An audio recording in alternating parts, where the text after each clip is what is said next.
አስርዮሽና መቶኛዎች የሚል ነው። ክፍልፋይ አስርዮሽና መቶኛ ምንድን ነው? እንዴት ነው ሊስተካከል የሚችለው? ልዩነታቸውስ ምንድን ነው የሚለውን ስንመለከት በትኩረት ማድመጥና መካተል አለባቸው። መጀመሪያ ልዩነታቸው ልጻፍ። ክፍልፋይ ማለት ማንኛውም ቁጥር በሀ ኦቨር ለኛ መልክ የተገለጸ ቁጥር ነገር ግን ከምን የተለየች? ከዜሮ የተለየች። ለምን? ማንኛውም ቁጥር ምን አይሆንም ብለን አንቀድም። ማንኛውም ቁጥር ለዜሮ መካፈል አይችልም። ዜሮ ግን ለማን መካፈል ይችላል? ለማንኛውም ቁጥር መካፈል ይችላል ብለን አይተናል። ስለዚህ በዚያ መሰረት ክፍልፋይ ማለት ማካፈል ማለት ነው። በሀ ኦቨር ለኛ መልኩ ይገለጻል። ሀና ለ ከዜሮ የተለዩ ሙሉ ቁጥሮች ናቸው። አስርዮሽ ማለት ደግሞ ማንኛውም በነጥብ የተቀመጠ ማንኛውም በነጥብ ሊገለጽ የሚችል ቁጥር ምን ብለን እንጠራለን? አስርዮሽ ብለን እንጠራዋለን። ለምሳሌ 0.1 0.2 7.25 ወዘተ እያለ ሊቀጥል ይችላል።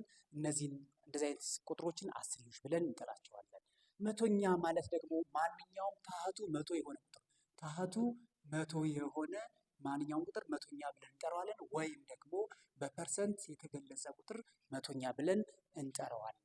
ይህንን ካልኳችሁ ለሶስቱ ልዩነት አጠር አድርጌ ክፍልፋይ ወደሚለው ልምጣ። ክፍልፋይ ምንድን ነው? ክፍልፋይ ማለት ማንኛውም በሀ ኦቨር ለኛ መልኩ የተቀመጠ ቁጥር ነው ብያቸዋለሁ። ስለዚህ ማንኛውም በሀ ኦቨር ለኛ መልክ የተቀመጠ ቁጥር ከሆነ የተለያዩ ቁጥሮች ከላይ ያለው ሲበልጥ ከታች ያለው ያንሳል፣ ከላይ ያለው ሲያንስ ከታች ይበልጣል። እንደዚህ አይነት ነገሮች ስላሉ በዚህም የተነሳ ክፍልፋዮችን በተለያየ መልኩ እንከፍላቸዋለን። ይሄም የመጀመሪያው ክፍልፋይ ህገኛ ክፍልፋይ እንለዋለን። ህገኛ ክፍልፋይ ማለት ምን ማለት ነው? በአጭሩ ሀ ኦቨር ለ ነው። ለምን ይባላል? ለአል ሀ ለአል ለ ደግሞ ታህት ይባላል። ስለዚህ ህገኛ ክፍልፋይ ብለን የምንጠራው ለአሉ ከታህቱ ካነሰ ህገኛ ክፍልፋይ ብለን እንጠራዋለን። ህገወጥ ክፍልፋይ የምንለው ህገወጥ ክፍልፋይ የምንለው ደግሞ ሀ ኦቨር ለ በተባለ ክፍልፋይ ውስጥ አሁንም ሀ ለአል ነው፣ ለታህት ነው። ስለዚህ በዚህ መልኩ ደግሞ የህገኛ ክፍልፋይ ግልብጥ ይሆናል ማለት ነው። ማን ከማን መብለጥ አለበት? ለአሉ ከታህቱ መብለጥ አለበት ማለት ነው። ሚንስ ሀ ከማን ይበልጣል? ከለ ይበልጣል። በዚህ ጊዜ ምን ብለን እንጠራቸዋለን? ህገወጥ ክፍልፋይ። እዚህ ጋር ምሳሌ መጥቀስ ይቻላል። ምሳሌ 1/2 3 5 7 9 እያለ ይቀጥላል። እነዚህ ህገኛ ክፍልፋይ ሲሆኑ ወደ ህገወጥ ስናመጣቸው ይህን መገልበጥ ነው። 2 ማንኛውም ሙሉ ቁጥር ህገወጥ ክፍልፋይ ነው። ምክንያቱም ማንኛውም ቁጥር በውስጣዊነት ታህት 1 ስላለው፣ ስለዚህ ማንኛውም ሙሉ ቁጥር ምንድነው? ህገወጥ ክፍልፋይ ነው። ይህን መርሳት የለባቸው። 2 5 3 ይሄ መገልበጥ ነው። 9 7 እያለ ይቀጥላል። ለአሉ ከታህቱ ከበለጠ ህገወጥ ክፍልፋይ ነው ብለን እንጠራዋለን። ሶስተኛው የክፍልፋይ አይነት ምንድን ነው ካላችሁኝ፣ ድብልቅ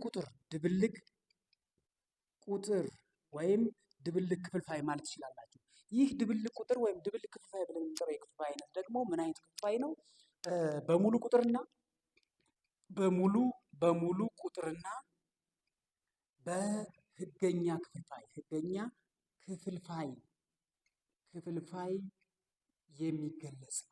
የሚገለጽ ይሄ ነው። ስለዚህ በሙሉ ቁጥርና በህገኛ ክፍልፋይ የሚገለጽ ማለት ምን ማለት ነው ብለን ስንመለከት 2 ሙሉ 1/3 ብንል ለምሳሌ ይቺ 2 ሙሉ ቁጥር ናት፣ 1/3 ደግሞ ህገኛ ክፍልፋይ። ምክንያቱም ለአሉ ከታህቱ ምን ያለ ነው? ያነሰ ነው። 5 ሙሉ 7/11 ልንል እንችላለን። በዚህ መልኩ የሚገለጹ የክፍልፋይ አይነቶች ናቸው። በአጭሩ ይህንን መገንዘብና መረዳት ያስፈልጋል። ከዚህ በመቀጠል ድብልቅ ቁጥርን ወደ ህገወጥን ወደ ድብልቅ መቀየር እንችላለን። ነገር ግን ህገኛ ክፍልፋይ ወደ ምን ሊቀየር አይችልም? ወደ ህገወጥ ወይም ወደ ድብልቅና ህገወጥም ወደ ህገኛ ሊቀየሩ አይችሉም። ነገር ግን ህገወጥ ወደ ድብልቅ፣ ድብልቅ ወደ ህገወጥ ይቀየራሉ። እንዴት እንደሚቀየሩ በአጭሩ ላሳያችሁ።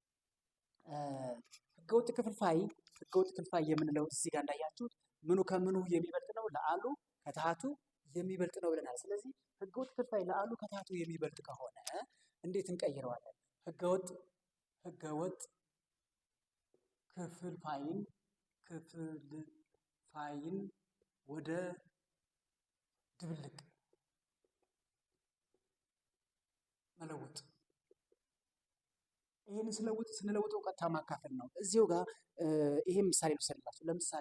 ለምሳሌ 9/7 የሚለውን ስንቀይረው ምንድነው የምናደርገው? በቀጥታ ማካፈል ነው። 9 ሲካፈል ለስንት? ለ7። 9 ሲካፈል ለ7 ስንት ጊዜ? አንድ ጊዜ። 1 ሲባዛ በ7 7። ከ9 ሲቀነስ 7 ስንት ይመጣል? 2። ይቺ 2 ምንድን ናት? ሪማይንደር። ይቺ ኩዌሽንት ወይም ድርሻ። ይቺኛዋ ምንድን ነች? ዲቫይዘር። ስለዚህ ሁልጊዜ እነዚህ ቁጥሮች ወይም ደግሞ ህገወጥ ክፍልፋዮችን ወደ ድብልቅ ለመለወጥ በዚህ ዘዴ ካካፈልን በኋላ እንዴት እንጽፈዋለን? እንዴት ነው ወደ ድብልቅ ልንቀይረው የምንችለው የሚለውን ትኩረት አድርጋችሁ ማወቅና መለየት ያስፈልጋል። ስለዚህ ምንድነው የሚሆነው ማለት ነው? QRD የሚል ፎርሙላ ትከተላላችሁ። ድርሻ ሪማይንደር ኦቨር ዲቫይዘር። ያ ማለት ኪው ስንት ነች? 1 which is used as a whole number እንደ ሆል ነምበር ወይም ደግሞ እንደ ሙሉ ቁጥር እንጠቀምባታለን። ሪማይንደራችን 2 ነው፣ አካፋያችን 7 ነው። ስለዚህ በዚህ መሰረት 9/7 የሚለውን ወደዚህ ድብልቅ ቁጥር ቀየር ነው ማለት ነው። ይህን ድብልቅ ቁጥር ወደ ህገወጥ ቁጥር መቀየር ስትፈልጉ ምን ማድረግ ነው? እዚህ ጋር QRD ብለናል አይደል እንዴ? ስለዚህ ይህንን ስንቀይረው ምን ይሆናል? ይሄ ማለት ምን ማለት ነው? Q ታይምስ D ፕላስ R ማለት ነው። በዚህ መልኩ ድርሻ ሲባዛ በአካፋይ ሲደመር ቀሪ። በዚህ መሰረት ወደዚህ እንቀይረዋለን። ያ ማለት ነው 1 ሲባዛ በ7 ሲደመር 2። 1 ሲባዛ በ7 7 ነው። 7 ሲደመር 2 9። 9/7 ስንት? 7ኛ። ይሄ ማን ወደ ማን የምንቀይረው ነው? ህገወጥ ክፍልፋይን ወደ ድብልቅ ለመቀየር የምንጠቀምበት ዘዴ ሲሆን ድብልቁንም ወደ ህገወጥ መቀየር እንዳለብን እዚሁ ጋር ይተናል። ምክንያቱም 1 ሲባዛ በ7 ሲደመር 2/7 ስናደርገው በቀጥታ ማንን ሰጠን ማለት ነው? 9/7 የሚለውን ቁጥር ይሰጠናል ወይም እናገኛለን። በዚህ መሰረት መለየትና ማወቅ ያስፈልጋል። ሌላው ማወቅ የሚያስፈልጋችሁ አሃዳዊ ክፍልፋይ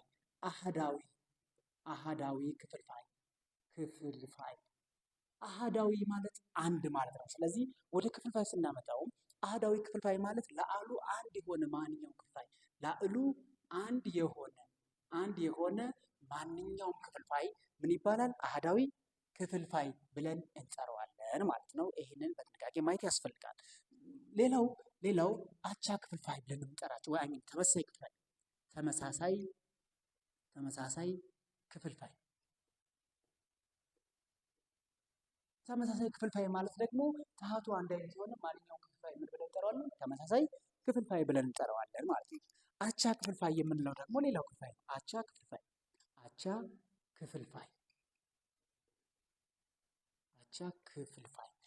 ክፍልፋይ የምንለው የክፍልፋይ አይነት ምን አይነት ክፍልፋይ ነው?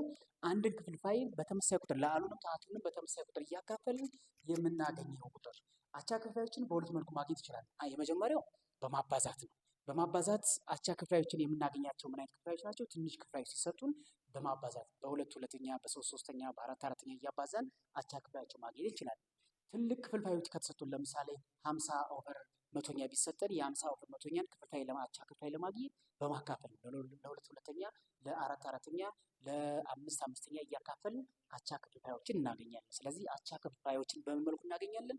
በማካፈል ወይም በማባዛት የማንኛውን ቁጥር አቻ ክፍልፋዮችን ማግኘት እንችላለን